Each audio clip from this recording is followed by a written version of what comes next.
de l'homme. Je reviens au professeur Jean-François Kadi, justement pour l'entendre sur la problématique telle qu'elle est perçue par les cours communautaires. Et je souhaite véritablement qu'il nous indique d'entrée qu'est-ce que c'est qu'une cour communautaire. Nous avons des cours de justice au niveau des sous-régions africaines, notamment la cour de justice de l'UEMOA, à laquelle il arrive de temps en temps de percuter sur des questions de droit de l'homme. Monsieur le professeur Jean-François Akadi, vous avez la parole pour 20 minutes. Merci, cher président. Alors, on va procéder aux ajustements de son.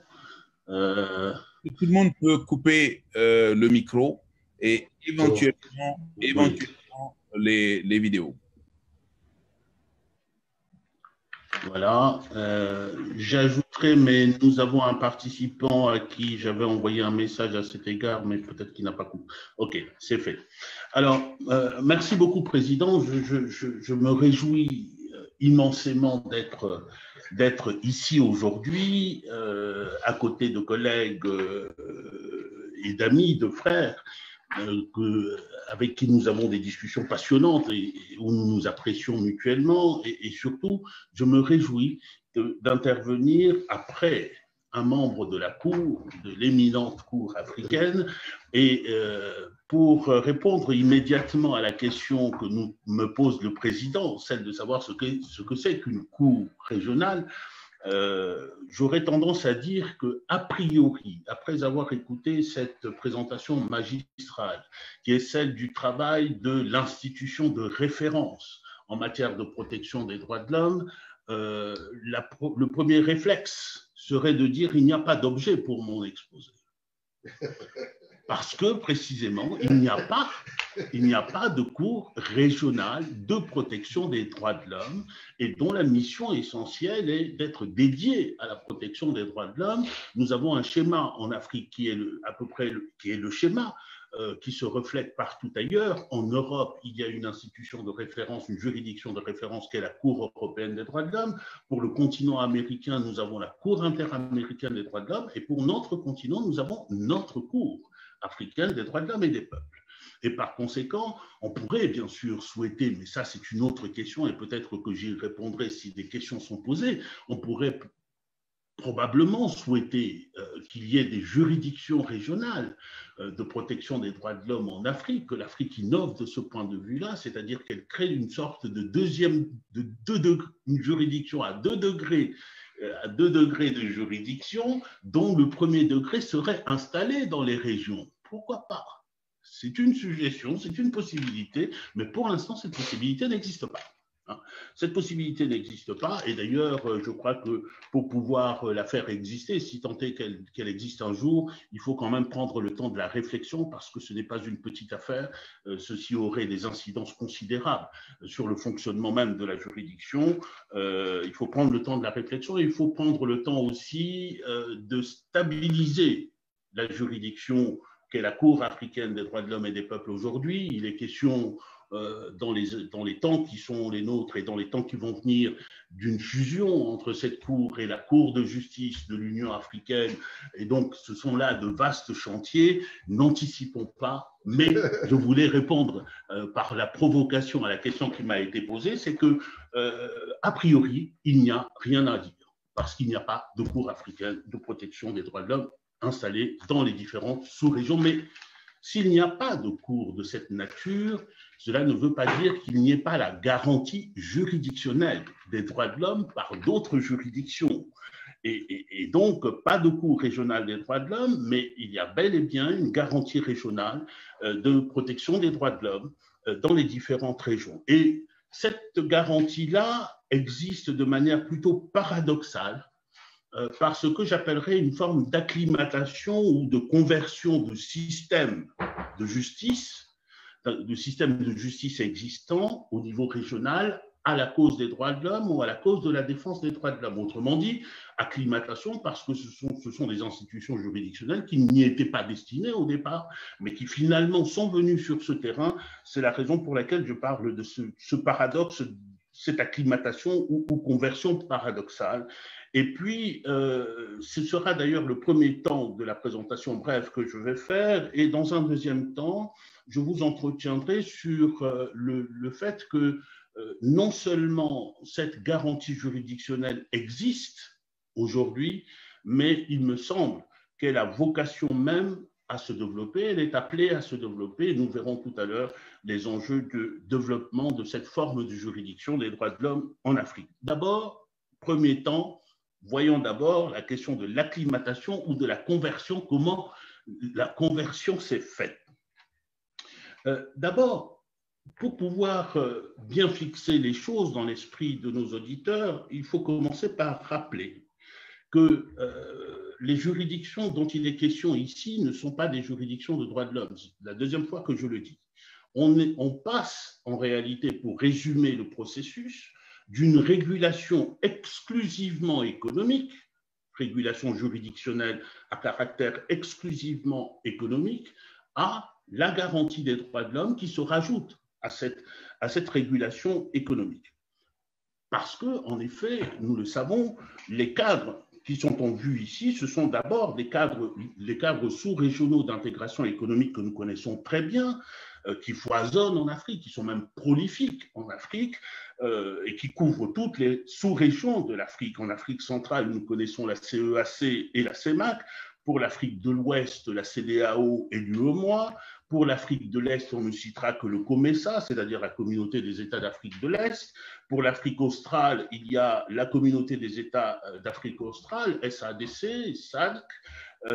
Pour l'Afrique sahélienne, sahélo-sahérien, nous avons la SENSAD, que tout le monde connaît. Nous avons aussi l'Union du Maghreb arabe, pour ne citer que ces organisations-là. Nous avons là des organisations d'intégration économique qui sont d'abord des organisations internationales à caractère sous-régional, dotées d'une autonomie.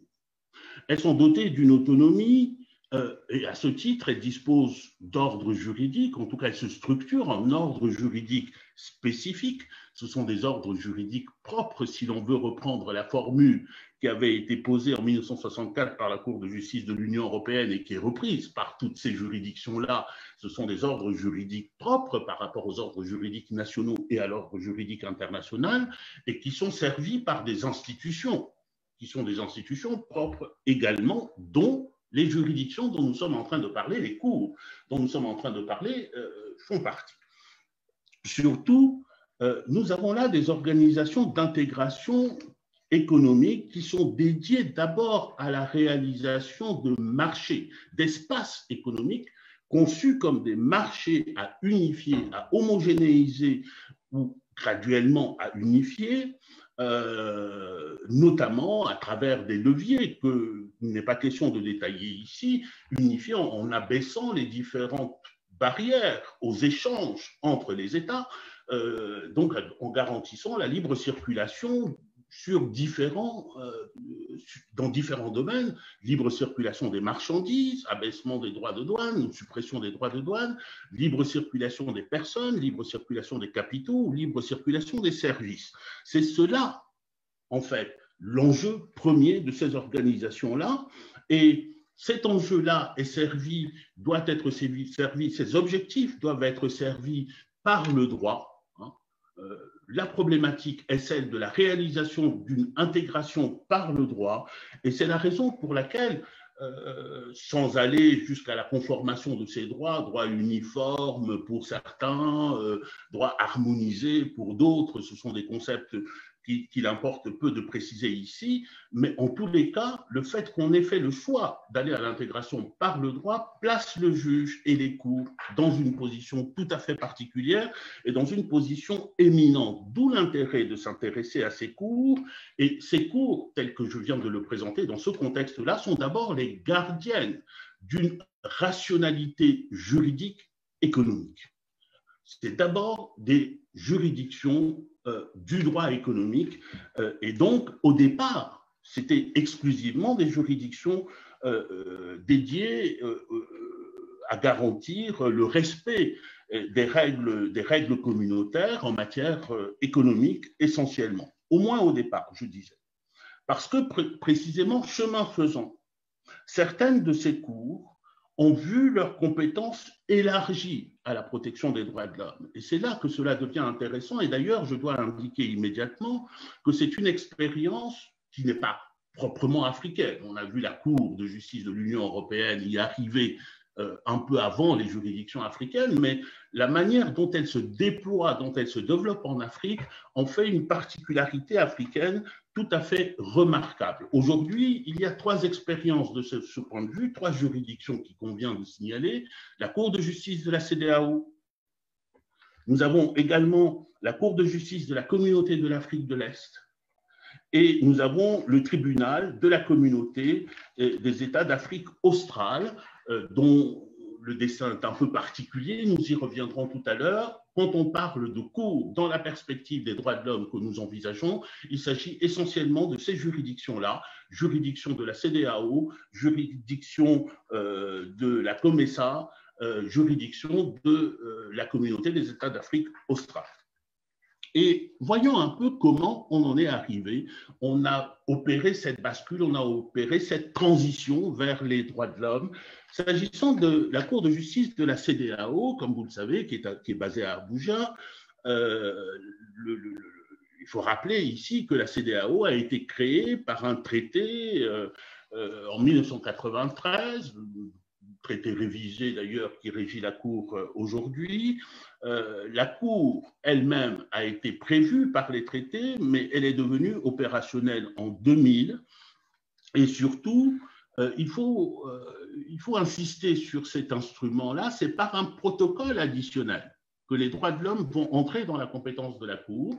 C'est le protocole additionnel de 2005 qui ajoute à la mission principale de la Cour. Je rappelle ici que la mission principale de la Cour de justice de la CEDEAO, c'est d'assurer le respect du droit, je cite le texte, d'assurer le respect du droit et des principes d'équité dans l'interprétation et l'application des traités constitutifs.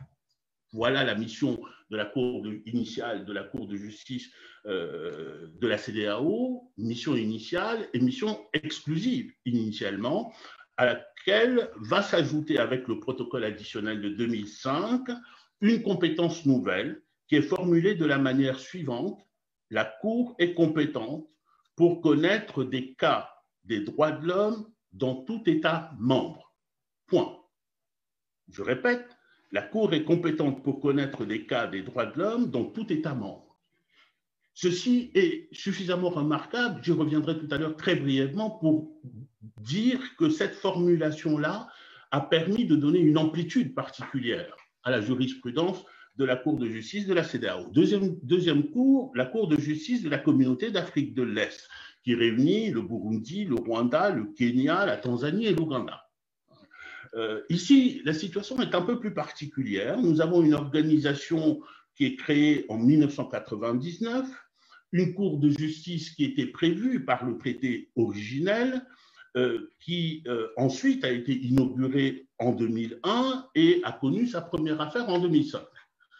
Et en principe, cette cour de la communauté, cette cour de justice de la Communauté d'Afrique de l'Est avait une compétence essentiellement économique. C'est l'article 27 qui prévoit, du traité constitutif, qui prévoit que la Cour est compétente de la même manière que celle de la CEDEAO pour l'interprétation et l'application du traité, ce qui est normal.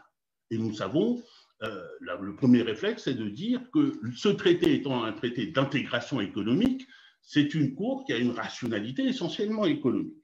Mais, il se trouve que dans ce traité à rationalité économique, il y a 2 éléments qu'il faut signaler ici. D'abord, le même article 27 prévoit une compétence en appel de la Cour en matière de droits de l'homme, mais prévoit que cette compétence en appel en matière de droits de l'homme ne serait instituée que par une intervention ultérieure des États. Il faut donc un acte exprès ultérieur des États. Et puis, il y a le deuxième élément qui est que, d'ores et déjà, dans le traité initial, il y a 2 articles en particulier, l'article 6 et l'article 7. L'article 6 du traité constitutif fixe les principes fondamentaux de la communauté des États d'Afrique de l'Est. Et parmi ces principes fondamentaux de cette communauté, les traités constitutifs placent notamment la bonne gouvernance, la primauté du droit et la protection des droits de l'homme et des peuples conformément à la Charte africaine des droits de l'homme et des peuples. Et l'article 7 complète cet ensemble en posant une obligation pour les États de respecter les normes des droits de l'homme, les normes internationales des droits de l'homme, sans autre précision. Et la question, dans ce contexte juridique particulier, ce contexte de normes de référence particulières, ce serait de savoir est-ce que finalement la Cour est compétente en matière de droits de l'homme ou pas. Et la question s'est posée dès une affaire, l'affaire Katabazi, qui a donné lieu à un arrêt du 1er novembre 2007. C'était une affaire qui était relative au droit à la liberté et à la sécurité. Il s'agissait d'une affaire à propos de la détention d'un certain nombre de citoyens en Ouganda. Et la question s'est posée de savoir si la Cour pouvait être compétente pour juger une affaire de la sorte par référence à un droit qui est fondamental, c'est le droit à la liberté et à la sécurité. Et la Cour, évidemment, a posé, il y a un long raisonnement, mais nous n'avons pas le temps de le dérouler, au moins allons directement à la conclusion, la Cour va finalement retenir sa compétence. Et retenir sa compétence parce qu'elle est d'ores et déjà compétente pour interpréter les articles 6 et 7. Et donc, dans cette mesure-là, elle peut dire le droit, et y compris dans les affaires de droits de l'homme. Et cela a donné lieu à des développements ultérieurement. Enfin, dernière translation, dernière mutation, dernier cas de mutation, celui du tribunal de la communauté des États d'Afrique australe. Je rappelle ici que cette communauté est née en 1992, que un tribunal a été établi comme dans toutes les autres communautés, tribunal établi en 2000 par un protocole qui a été adopté en 2000. Et ce protocole conférait au tribunal la compétence pour interpréter le traité de la communauté, mais avec une précision importante d'interpréter le traité de la communauté, je cite, dans le respect des droits de l'homme, de l'état de droit et de la démocratie. Et la Cour n'a pas hésité une seule seconde et a pris à bras le corps cette compétence immédiatement. Dans une affaire qui a d'ailleurs beaucoup défrayé la chronique, c'est l'affaire Campbell, qui a donné lieu à une décision, un arrêt qui a été rendu en novembre 2008 par ce tribunal. Et nous sommes ici au Zimbabwe, à la période dite de la révolution zimbabwéenne, avec la politique de redistribution des terres qui a entraîné une confiscation d'un certain nombre de terres des Blancs de ce pays. Et ce sont ceux-là qui vont faire recours, ces fermiers blancs, qui vont introduire un recours auprès de ce tribunal. Et l'objet du litige était une disposition de la Constitution du Zimbabwe. Et une disposition de la Constitution du Zimbabwe qui excluait toute possibilité de recours en cas de confiscation des biens dans le cadre de cette nouvelle politique de redistribution des terres. Et le tribunal, en fin de compte, a fini par condamner le Zimbabwe, par conclure qu'il y avait violation des droits de l'homme, mais ceci a entraîné, de la part du gouvernement zimbabwéen, vous savez qui le présidait à ce moment-là, a entraîné un refus d'exécuter, puis une contestation radicale des bases même de la juridiction qui a entraîné finalement une suspension de cette juridiction. Depuis lors, beaucoup d'eau a coulé sous les ponts. Il y a eu la négociation d'un nouveau protocole pour mettre en place une nouvelle juridiction, initialement conçue pour rayer les droits de l'homme de la carte, d'une certaine manière, dans les rapports des États avec la Cour, et puis finalement, on est en train de revenir à de meilleurs sentiments par rapport aux droits de l'homme, et donc la chose peut se poursuivre. Donc voilà un peu le schéma, le paysage, d'une certaine manière, le chemin qui a été fait de l'introduction des droits de l'homme dans des problématiques économiques et dans des compétences qui initialement ne les prévoyaient pas. Et évidemment, la conséquence de cela, c'est un déploiement de la protection des droits de l'homme. Nous n'avons pas le temps ici pour faire, si l'on veut, pour reprendre les différentes affaires qui ont été jugées par ces juridictions-là. Je voudrais simplement indiquer ici, reprendre ici une formule qui a été employée par un des présidents, un précédent président de la Cour africaine des droits de l'homme, lorsque la Cour recevait la visite de juges et de hauts fonctionnaires de la Cour de justice de la CEDEAO. Et c'était en 2008, et dans le discours que le président a prononcé alors, il avait indiqué que le développement de la jurisprudence de la Cour de justice de la CEDEAO avait fini par faire de cette juridiction à la fois une concurrente et un complément de la Cour africaine des droits de l'homme et des peuples. Et ceci résume assez bien le chemin qui a été parcouru par ces juridictions-là économiques en matière de droits de l'homme. Et bon, comme je le disais tout à l'heure, on ne peut pas retracer ici une statistique ou faire le recensement de ces affaires-là, mais quand je parle de déploiement de la protection, il y a des grands axes qui méritent quand même d'être signalés de la jurisprudence de ces juridictions, de ces 3 juridictions, et en particulier en focalisant sur la Cour de justice de la CEDEAO. Premier élément à retenir, c'est que nous avons ici un contentieux flamboyant. Un contentieux flamboyant qui couvre pratiquement tout le spectre des droits de l'homme, de la même manière d'ailleurs que la jurisprudence de la Cour africaine des droits de l'homme couvre pratiquement tout le spectre des droits de l'homme. Nous avons, en nous prenant ne serait-ce que la jurisprudence de la Cour de justice de la CEDEAO, ce phénomène-là. On a la Cour et juge de tous les droits civils, par exemple, où elle a à traiter notamment de cas en rapport avec le respect du droit à la liberté et à la sûreté, droit essentiel en Afrique, liberté et sûreté, ça veut dire interdiction des arrestations et des détentions arbitraires. Il suffit que je le dise pour que nous tous qui connaissons l'Afrique sachions que nous avons là un objet très important de protection des personnes et même peut-être un des premiers droits qu'il faudrait garantir sur notre continent, En tout cas, c'est un élément, un objet de la jurisprudence très important, de la jurisprudence de la Cour, de la même manière que la protection du droit à la vie, l'interdiction de la torture, le droit à la non-discrimination, etc. Et puis, pas seulement les droits civils, nous avons aussi devant la Cour de justice de la CEDEAO et les autres cours, un contentieux très intéressant qui est un contentieux des droits politiques, en lien avec le protocole sur la démocratie et la bonne gouvernance, protocole de l'Union africaine, mais aussi protocole de la CEDEAO relatif à la démocratie et qui est essentiellement un contentieux des élections. Je n'insiste pas sur ce point, mais nous avons là un point de répercussion, un point de relais des différents contentieux, des différentes contestations qui se déroulent dans le cadre de nos élections. Et bien sûr, puisqu'il s'agit de juridictions d'Afrique de l'Est, d'Afrique de l'Ouest ou d'Afrique australe, cela concerne les pays de ces zones-là. Vous aurez remarqué que ma zone, à moi, enfin à nous sommes plusieurs, nous qui sommes d'Afrique centrale, nous nous sentons un peu étrangers à tout cela, puisqu'il n'y a aucune de nos juridictions communautaires qui ose s'intéresser à ces matières-là. Mais passons.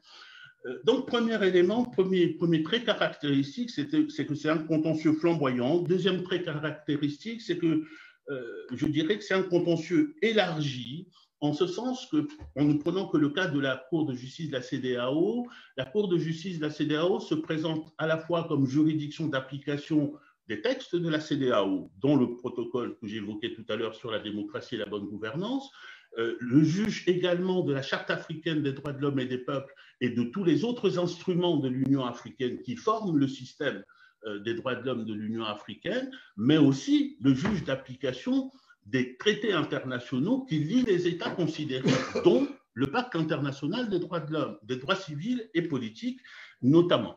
Et donc, de ce point de vue-là, c'est vraiment un contentieux élargi auquel on a affaire. Et troisième trait caractéristique, je disais tout à l'heure, je ne l'ai pas encore dit, troisième trait caractéristique de ce déploiement, c'est que nous avons affaire à un contentieux qui est facilité, accessible, je n'ose même pas dire compétitif d'une certaine manière, parce que les procédures sont compétitives. Il y a un élément qui marque surtout la compétence de la Cour de justice de la CEDEAO, c'est que dans le système de la CEDEAO, on a décidé de rejeter un des principes majeurs du droit international des droits de l'homme, qui est le principe de la subsidiarité. En ce sens, on a supprimé la condition, comme condition préalable de recevabilité, l'épuisement des recours nationaux. Ce qui fait que dès qu'une affaire naît, une violation présumée naît dans un État, la Cour peut être saisie. On n'a pas besoin d'attendre que l'ensemble des étapes soient passées, ce qui est d'une très grande importance dans le développement de la fonction de la Cour de justice de la CEDEAO. Et si l'on y ajoute deux autres éléments qui sont que la Cour dispose, dans le cadre du référé, d'un pouvoir d'injonction à l'égard des États, le pouvoir de prendre des mesures provisoires, quand je citais tout à l'heure les cas des emprisonnements ou des arrestations arbitraires, la Cour peut décider d'ordonner une mise en liberté, ce qui n'est pas rien, immédiatement, quelques semaines après que la personne ait été arrêtée ou quelques mois seulement après que la personne ait été arrêtée. Et il faut savoir également, deuxième élément, que les décisions de la Cour sont normalement exécutoires. C'est écrit dans le texte. Maintenant, dans les modalités, ça peut poser plusieurs questions, mais dans les textes, ce sont des décisions exécutoires. Et donc, voilà, nous avons une dynamique ici qui est une dynamique remarquable, d'ores et déjà, mais qui est une dynamique, et je ne dirais que deux mots à cet égard, Monsieur le Président, je vous sens inquiet pour le temps, mais je vais être très bref. Nous avons une dynamique qui, et c'était ma deuxième idée que je vais devoir résumer, une dynamique qui est appelée à se développer à se déployer de deux manières. À se déployer d'abord géographiquement d'une certaine manière, c'est-à-dire cette logique qui est réduite aujourd'hui à 3 juridictions qui sont en Afrique de l'Ouest, en Afrique de l'Est et en Afrique australe, me semble-t-il, a vocation à s'élargir aux autres régions africaines par l'effet de certaines dynamiques, dont une principale que je vais signaler ici. Il y a une véritable pression, une mise sous tension des droits communautaires, d'abord dans l'espace ouest africain, mais pas seulement. Dans l'espace ouest africain, une mise sous tension du droit communautaire par les cours constitutionnelles nationales. Pour l'instant, le phénomène est cantonné à l'Afrique de l'Ouest et à l'espace de l'UEMOA, mais vu les problématiques qui sont développées, il n'est pas exclu que ces revendications-là puissent contaminer les autres régions. Je parle de contamination en termes très positifs, pas à la manière du Covid. Bon. Donc, l'idée, et je ne reste que sur l'idée, c'est que le droit communautaire ne devrait être regardé comme ayant primauté sur le droit interne, avec l'effet obligatoire que cela emporte, qu'à la condition, et je le répète, qu'à la condition que ce droit communautaire se conforme aux droits fondamentaux garantis par les constitutions nationales. L'idée, c'est celle-là. Et l'idée, c'est une idée qui est derrière des décisions qui sont importantes. Je les cite simplement. Une décision de la Cour constitutionnelle du Bénin du 22 août 2019, dans l'affaire Dewedi, on y reviendra peut-être. Une autre décision de la même Cour constitutionnelle en date du 30 avril 2020, répétée dans l'affaire Aoun, et une décision de la Cour constitutionnelle du Togo du 13 mai 2020, où la Cour constitutionnelle exprime la même position. Et enfin, là récemment, la décision de la Cour constitutionnelle du Bénin du 19 novembre 2020. Nous avons là des actes, je dirais presque de provocation du droit communautaire, et pratiquement, si on voulait le formuler en termes positifs, nous avons là une réserve, des réserves vis-à-vis du droit communautaire, réserve de compétences, réserve de constitutionnalité tirée des droits fondamentaux. Et donc, ce n'est pas nouveau.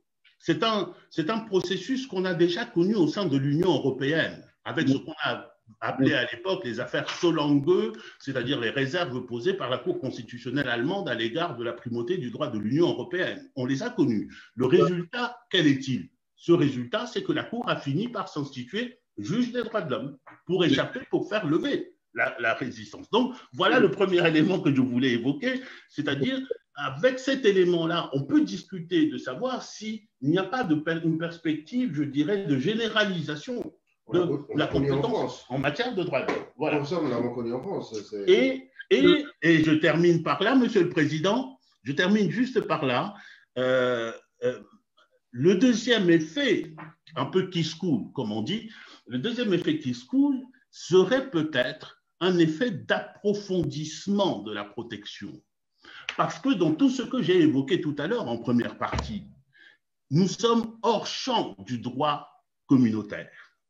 La question ne s'est pas posée devant ces juges-là, ou ne s'est posée que très latéralement, de savoir si les obligations en matière de droits de l'homme issues des traités africains et des traités internationaux sont des obligations à respecter dans le champ d'application du droit communautaire, c'est-à-dire par les institutions communautaires elles-mêmes, à travers le droit dérivé, et dans les actes d'application nationaux.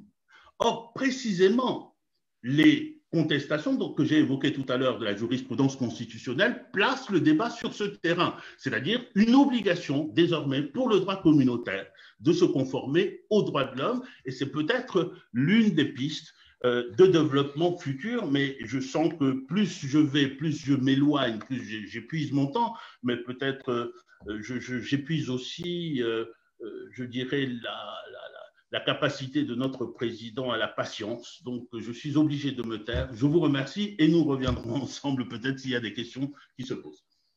Merci beaucoup, professeur. Encore une fois, c'est avec beaucoup de plaisir que je me laisse vous entendre. Vous êtes très, très conscient quand même qu'il faut gérer le temps et en même temps, il faut aussi cadrer le débat parce que c'est aussi ça l'inconvénient des profs. Quand ils sont agrégés, ils ont des capacités. Désolé, cher président. Une finesse inouïe et de pouvoir aller le plus loin possible. Vous avez indiqué à juste raison d'ailleurs que sur le sujet qui vous avait été proposé, ne permettez pas, donc après avoir entendu le juge Blaise Tikaya, de prolonger le débat, étant bien entendu que les cours communautaires n'étaient pas des cours qui étaient en charge donc des questions de droits de l'homme. Et par glissement, vous avez mis en évidence aujourd'hui que ces cours communautaires qui se sont créés un peu partout, et vous avez pris particulièrement l'exemple donc de la Cour de justice de la CEDEAO d'une part, son équivalent entre guillemets en Afrique australe et son autre équivalent en Afrique de l'Est, en disant qu'aujourd'hui, ils sont partis de l'interprétation qui devrait donner du traité en tant que tel pour glisser sur la question de la bonne gouvernance d'une part, sur la question des droits de l'homme et particulièrement sur ce qui concerne la Cour de justice de la CEDEAO, sur le protocole additionnel qui a fixé donc une compétence nouvelle en matière de droits de l'homme. Et vous posez la question également de la pertinence éventuelle d'adjoindre ou de mettre une connexion entre ces cours communautaires d'une part et la Cour africaine dans une dynamique hiérarchique qui pourrait permettre aujourd'hui aux unes d'appréhender un pan de questions de droits de l'homme qui peut être revu sans doute par une cour africaine qui pourrait se retrouver au sommet, étant bien entendu que cette cour africaine elle-même viendrait en fusion totale de la cour de l'Union africaine à ce niveau.